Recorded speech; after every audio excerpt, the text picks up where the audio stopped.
النهارده هحكي لك ازاي لما تروح دهب تعمل رحله البلو هول والبلو لاجون وابو جالوم من غير ما تحجز رحله مع اي مكتب ولا اي حاجه. انت تصحى الصبح تخرج من الفندق او المكان اللي انت ساكن فيه، هتوقف عربيه وهتقول له وديني البلو هول، وساعتها هو هيتفق معاك على السعر. في ناس كتير قوي بتقول مثلا لحد 1000 جنيه رايح جاي، بس في اصلا السعر العادي هناك ان هو 500 جنيه بس، يعني ب 500 جنيه تقدر تروح البلو هول وترجع كمان.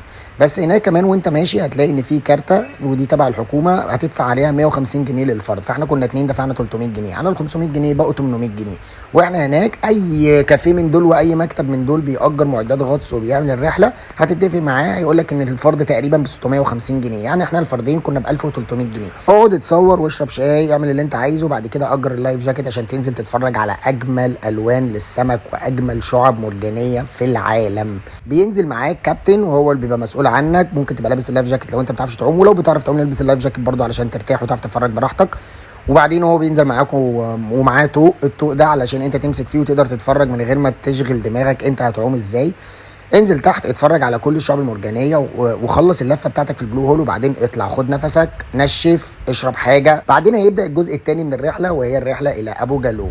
هتقف طابور كده شويه علشان الزودياك، تركب الزودياك هناك علشان يوديك لابو جالوم. الزودياك بيمشي بسرعه جدا وهو رايح، بس ما تخافش، السواقين هناك على درايه كامله بالسواقه، وبجد يعني عفاريت البحر يا جماعه. بتروح لابو جالوم هناك، هتلاقي ان المكان حلو جدا ورايق وشكله حلو والمنظر لطيف. تعمل سنوركلينج هناك، بس هناك السنوركلينج فري، يعني انت بتنزل لوحدك من غير جايد من غير اي حاجه. ليه؟ لان اصلا مستوى سطح الميه مش عالي جدا، انت بتبقى ماشي في الميه كده وفجاه اغطس، تتفرج شويه واطلع تاني، الموضوع بسيط، وبتبقى لابس اللايف جاكيت بتاعك والنضاره وهتتبسط، يعني هتتبسط، دي ما فيهاش حل تاني بصراحه. هناك هتقعد الساعه ولا الساعتين اللي انت هتقعدهم، هتتبسط، هتتفرج على سنوركلينج وتخلص. بعدين هتيجي عربيه تاخدكوا وتروح بيكوا على المكان الثالث، وهو شاطئ البلو لاجون. شاطئ البلو لاجون ده تقريبا يا جماعه شبه المالديف بالظبط، يعني حته من المالديف في مصر، بدل ما تسافر بره لحد المالديف، لا احنا جبنا لك المالديف هنا يا سيدي.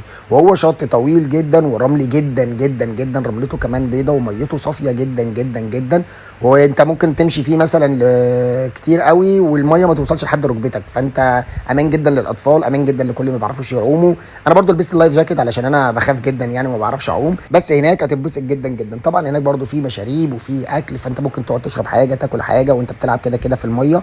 هتقعد الساعه الساعتين، على الساعه الساعتين بتوع ابو جالوم، على الساعه الساعتين بتوع بلو هول، فانت كده تقريبا اليوم خلص منك. بعدين هتتجمعوا تاني على الشاطئ علشان تركبوا العربيه تروح بيكوا لحد ابو جالوم، ومن هناك من عند ابو جالوم هتاخدوا زودياك تاني يرجعكم لحد بلو هول. فانا عايز اقول لك يعني الرحله رايح جاي متعه في المواصلات اكتر ما متعه في الشواطئ كمان.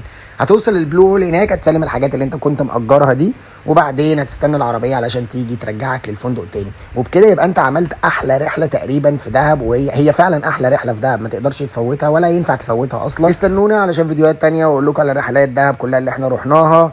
تابعونا واعملوا لنا سبسكرايب على القناه اسماعيل وآية.